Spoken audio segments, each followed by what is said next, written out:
Jean-Marie Aubaine, quand on dit RFC Liège, RSC Anderlecht, qu'est-ce que ça évoque pour vous? Énormément de souvenirs. D'abord parce que j'ai joué 10 ans au football club liégeois et j'ai eu la chance de jouer aussi 2 années à Anderlecht, donc c'est énormément de souvenirs qui reviennent.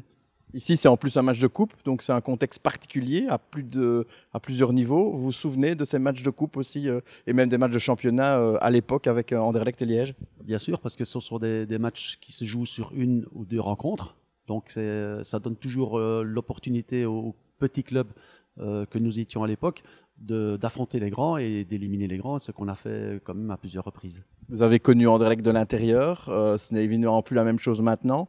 Un avis sur l'évolution d'Anderlecht depuis que vous y étiez? Écoutez, pour l'instant, je pense que c'est surtout l'argent qui fait défaut et le club d'Anderlecht souffre de ce côté-là aussi. Ils sont obligés, heureusement, ils ont une bonne école de jeunes, ils sont donc obligés de puiser dans les jeunes pour se maintenir à flot et essayer de reconstruire quelque chose. Maintenant, le système ou bien l'idée qu'ils ont est extraordinaire. Ça donne l'opportunité aux jeunes enfin de pouvoir se montrer.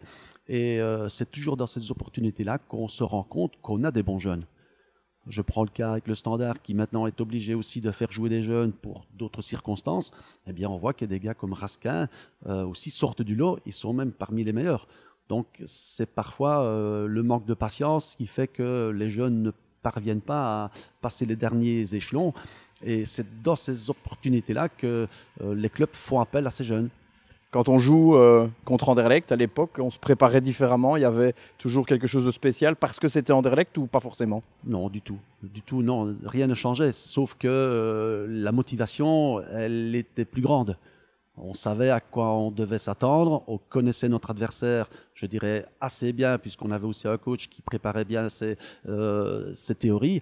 Donc, mais c'était surtout cette ambiance en semaine on sentait que ça montait et que ça grouillait un peu. Il y avait des papillons partout et tout le monde avait, je dirais, le regard un peu plus sérieux et un peu plus de travail en semaine quand même. Quels conseils vous donneriez aux joueurs de Liège pour se préparer peut-être plus mentalement par rapport au match? La première chose, c'est d'y croire. Il faut absolument y croire, ça c'est la première chose. Et la deuxième chose, c'est qu'il faut essayer de passer, je dirais, le premier quart d'heure sans avoir d'encaisser de but. Et sur ça, alors, ça fera peut-être deux choses. D'abord, la confiance qui rentrera dans notre équipe et peut-être aussi, je dirais, le côté anderlechtois qui va peut-être se décourager un peu et que, surtout pour des jeunes, n'auront pas peut-être la force de surmonter. Le problème sera évidemment que le public liégeois ne sera pas là.